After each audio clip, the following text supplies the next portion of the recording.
I am Luciana Hartwin. Welcome to the Lilith Verse.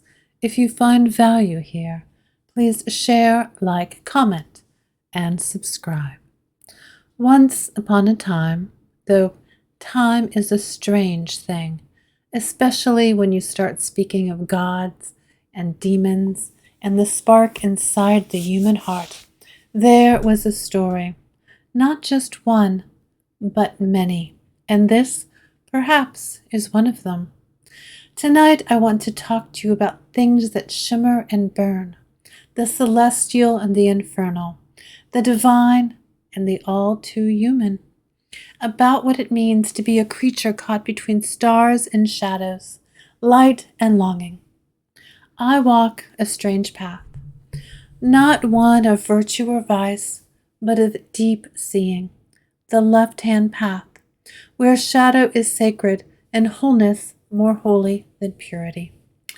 But I also listen to the quiet wisdom of the Buddha's middle way, that gentle refusal to cling. And somewhere between those two paths, she found me, Lilith, my spiritual mother. She whispered a name I had forgotten was mine, and so I began to remember. Definitions and distinctions. We like to name things. It makes the world feel less frightening, less vast. But names, like masks, can both reveal and conceal. So let's begin by naming the shapes of the sacred, though they shift even as we speak them. The celestial. The celestial is the song of the stars, the hum of angels dancing in perfect geometry. It is order, law, the gleam of polished gold, and the blinding clarity of noon. In the stories, they live above, up in shining towers or behind silver gates. They speak in commandments and promises. They bring fire to the prophets and wings to the faithful. But the celestial is not just light. It is aspiration, elevation, the yearning to rise above the mess of flesh and bone. It is transcendence, often detached. Beautiful, yes, but sometimes cold, sometimes distant. For some, the celestial is the final goal. For others, it is just one note in a larger harmony. The infernal. They will tell you the infernal is evil, that it is brimstone and lies and claws dragging you screaming into the dark. But they are wrong. The infernal is the root, the soil, the deep. It is transformation through chaos, truth through fire. It is the place where masks melt and you meet your naked self. It is shadow, passion, the pulse beneath the skin, not inferior, but inner, not fallen, but buried. The infernal is what we hide, and therefore where our power lies. It is the path of descent, of death and rebirth. It is the part of you that says, break the rules if they bind your soul. Lilith lives here, among the rebels and outcasts, and sometimes so do you. The human.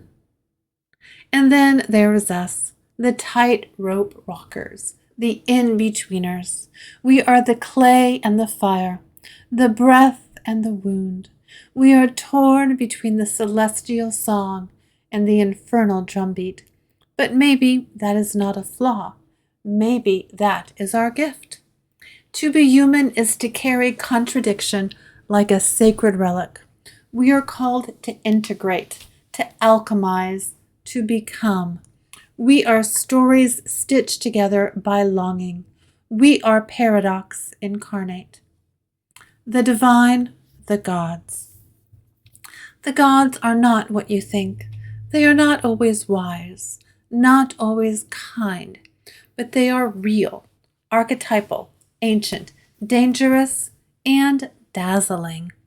They are rivers of power shaped by belief and story, emotion, and myth. Sometimes they are the voices in your dreams. Sometimes they are the silence that falls just before a storm. They do not ask for worship, not really, but they respond to attention. The divine is not good, not safe, not neat. The divine is wild, and it just might live in you. Personal reflections, the call of Lilith. She didn't come in a blaze of glory or with thunder on her lips. No. Lilith came softly, like the rustling of wings in the dark, like an old story I'd almost forgotten, but that still lived in my bones. It started with a name that felt like mine, though I'd never spoken it before. A whisper behind the veil, a flicker in the mirror, a presence just beyond the edge of waking, watching with eyes like deep water. And when I found her myth, it wasn't fear I felt, it was recognition. She was the first woman, formed not from the rib, but from the same earth as Adam, equal, untamed. She spoke her truth and would not bow, and so she was cast out. Not broken, not tamed, just gone. Into the wilderness, into legend. They called her demon, monster, temptress, mother of the damned. But what I saw was something else entirely. Lilith was never a villain. She was a sovereign. She claimed her body, her will, her voice. She walked away from paradise because it demanded her silence. When she came to me, it wasn't to rescue me. It was to show me what I had always been.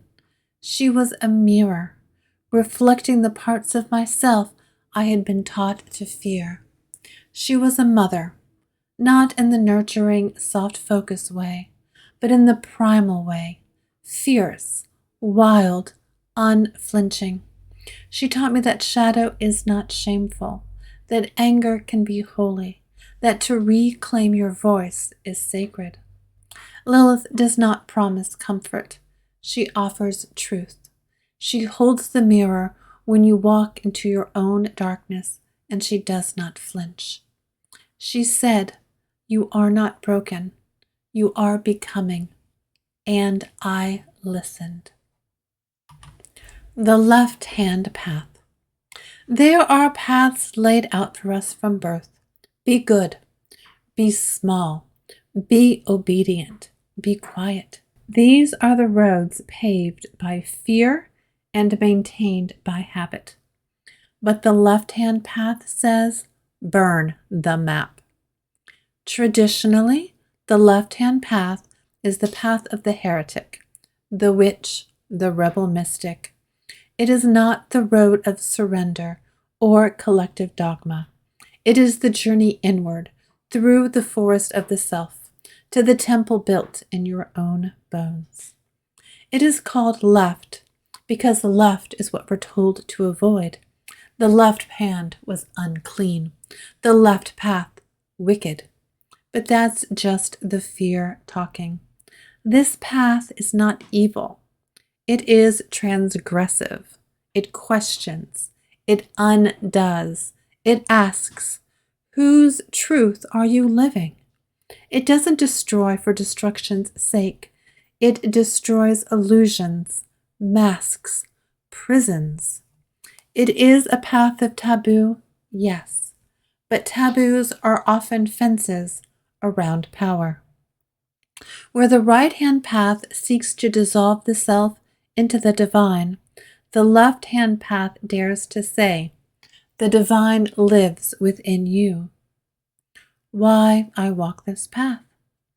I walk this path not because it is easy, but because it is real. The left-hand path is the path of shadow work, of turning inward, not to purge the darkness, but to understand it, to see the parts of myself I was told were unworthy, the anger, the grief, the hunger, the joy too large for polite society, and to say, you belong here. I don't want to be perfect. I want to be whole. This path asks for radical self-honesty, not performative healing, not spiritual bypassing, but truth. It's peeling off every label, every false fence, until you find the fire underneath. It's reclaiming what you were told to exile, and it's sacred. To walk the left-hand path is to seek liberation, not dominion over others, but sovereignty over the self. And Lilith walks this path with me. She is its guardian and its guide. She doesn't lead with chains or crowns. She leads with a torch. She says, come as you are and become what you were meant to be. She is fierce and loving, wild and wise. And she reminds me again and again, you are not here to kneel. You are here to rise. The middle path of Buddhism. Though I walk the left-hand path, I keep the middle way close to my heart. The Buddha spoke of two extremes, the craving for indulgence and the rejection of the world. The middle way is neither.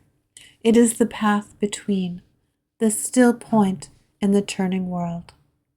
The middle way teaches me that all things are impermanent, that suffering arises from clinging, from mistaking the story for the truth, the mask for the self. Even the identity of the rebel can become a cage.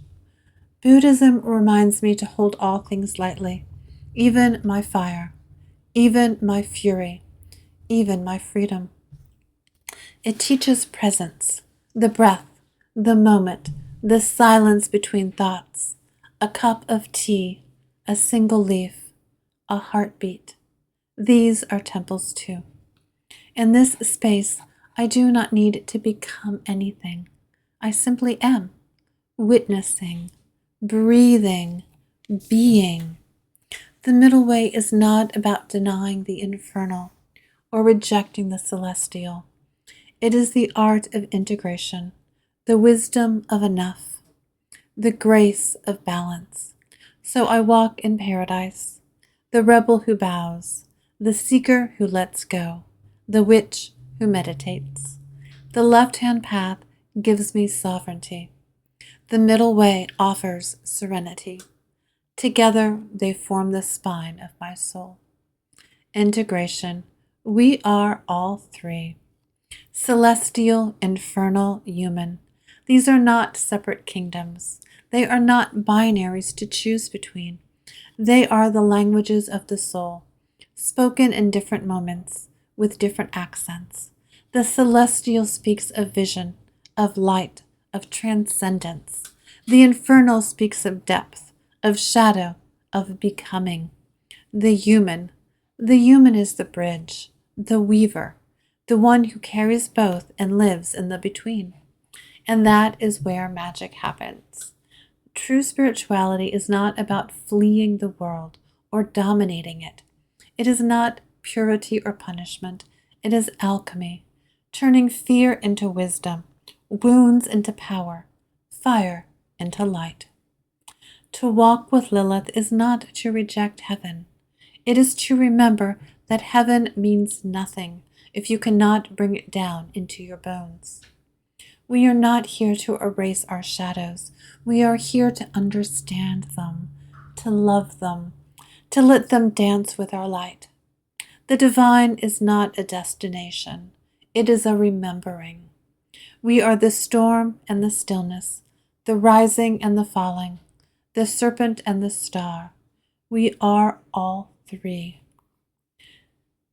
You do not have to choose between heaven and hell.